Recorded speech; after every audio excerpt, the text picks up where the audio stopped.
He says both countries have also agreed to start talks on a broader set of issues at a neutral site. Joining me now is Vina Nadjibulla, Vice President of Research and Strategy at the Asia Pacific Foundation. Vina, thank you for being here. Good to have you with us today. Thank you, Renee. Thank you for the invitation.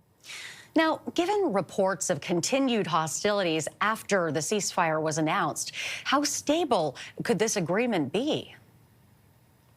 There are worries that this is already a violation of the ceasefire. India certainly has accused Pakistan of doing so. We knew that this was temporary because there are discussions already scheduled for Monday.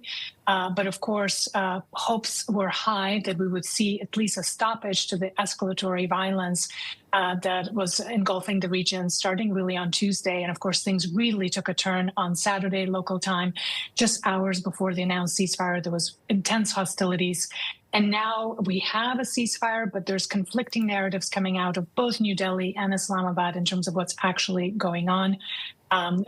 Neither Pakistan military nor civilian government has confirmed whether or not that they're violating the ceasefire. In fact, they're saying they're not.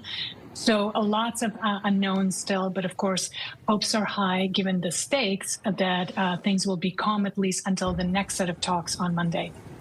If fighting continues, where does that leave the ceasefire? Is it essentially voided? Yes, I mean, of course, again, we are in uncharted territory, although in the past we've seen this kind of spikes in violence between Pakistan and India, most recently in 2019.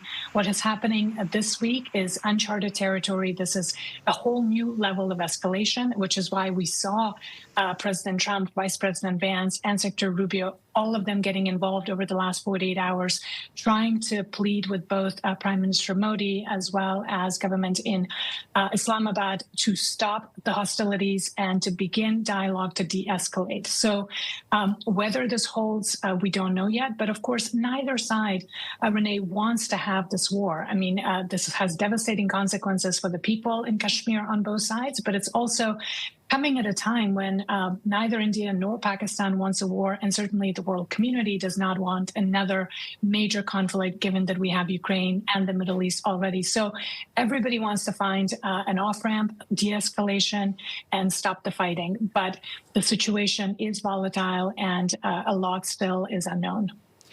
Now, as you mentioned, the U.S. played a role in mediating this ceasefire. Do you see a response coming from the U.S. to these reports of continued fighting? And does the U.S. have the leverage that it needs to be able to go in and stop it? Yes, I would imagine that diplomacy is continuing, and it was continuing through the night and is happening now as well.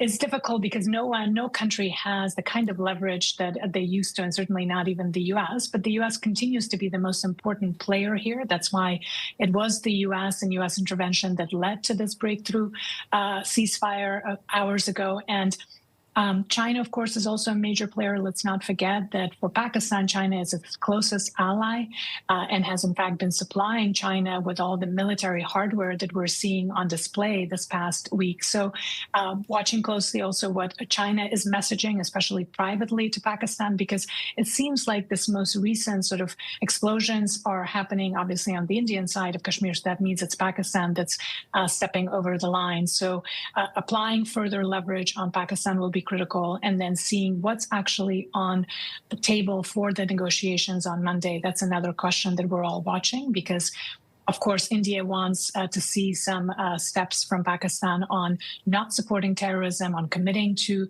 not do that. And of course, Pakistan wants to see India resume discussions on the suspended Indus water sharing treaty, which is critical, existential for Pakistan's economy and livelihoods.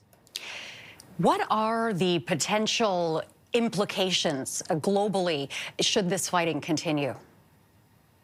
Yes, so obviously a major conflict in the region would be devastating for world economy, which is already facing threats of a recession, supply chain disruptions. And of course, let's not forget, these are two nuclear-powered states. There also are two states with very big conventional militaries. So a full conflict could also bring in regional powers.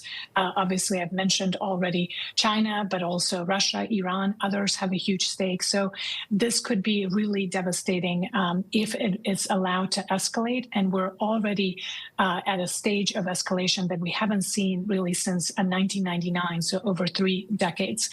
It's in everyone's interest to make sure that the ceasefire holds and that additional discussions are held next week, as have been signaled by Secretary Rubio. Given that these two countries have nuclear capabilities, how much more urgent does that make these discussions and a ceasefire?